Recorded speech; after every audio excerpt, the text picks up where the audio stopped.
തിരുവനന്തപുരത്തെ കരിക്കകം ചാമുണ്ഡി ക്ഷേത്രത്തിലെ പൊങ്കാല മഹോത്സവത്തിന് ഇനി ഒരു നാൾ മാത്രം ബാക്കി. എല്ലാ മുന്നൊരുക്കങ്ങളും പൂർത്തിയായതായി ക്ഷേത്ര ട്രസ്റ്റ് ഭാരവാഹികൾ അറിയിച്ചു. ഉത്സവം ആരംഭിച്ച് 7ാം നാളിലാണ് ദേവിക്ക് പൊങ്കാല സമർപ്പിക്കുന്നത്.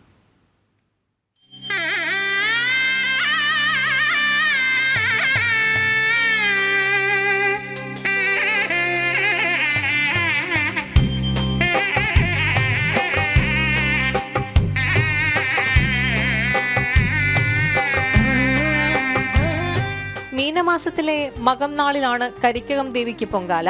ഉത്സവം ആരംഭിച്ച് 7ാം നാളിലാണ് പൊങ്കാല മഹോത്സവം. വെള്ളിയാഴ്ച 10:15 പൊങ്കാല അടുപ്പിലേക്ക് അഗ്നി പകരുക. 2:15 പൊങ്കാല തർപ്പണം. എല്ലാ മുന്നൊരുക്കങ്ങളും പൂർത്തിയായതായി ക്ഷേത്ര ട്രസ്റ്റ് ഭാരവാഹികൾ അറിയിച്ചു. മീനമാസത്തിലെ മകം നാളിലാണ് പൊങ്കാല. ഉത്സവത്തിൻ്റെ 7ാം ദിവസം നടക്കുന്ന ഒരു ചടങ്ങാണ് പൊങ്കാല. പൊങ്കാലയ്ക്ക് ഈ വർഷം 4 ലക്ഷത്തോളം സ്ത്രീ ഭക്തജനങ്ങൾ ഉണ്ടാകുമെന്നാണ് ട്രസ്റ്റ് വിശ്വസിക്കുന്നത്.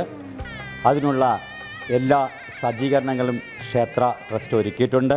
ക്ഷേത്രത്തിന് 3 കിലോമീറ്റർ ചുറ്റളവിലാണ് അമ്മമാർ പൊങ്കാല സമർപ്പിക്കുന്നത്. പൊങ്കാല ദിവസം KSRTC വിവിധ ഡിപ്പോകളിൽ നിന്ന് ക്ഷേത്രത്തിലേക്ക് പ്രത്യേകം സർവീസുകൾ ഉണ്ടാകും. ഭക്തജന തിരക്ക് നിയന്ത്രിക്കുന്നതിനായി കൂടുതൽ പോലീസുകാരെയും വിന്യസിച്ചിട്ടുണ്ട്.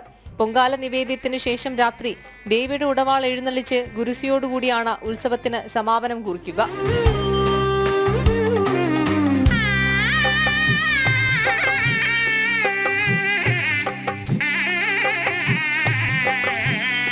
ജനം, തിരുവനന്തപുരം.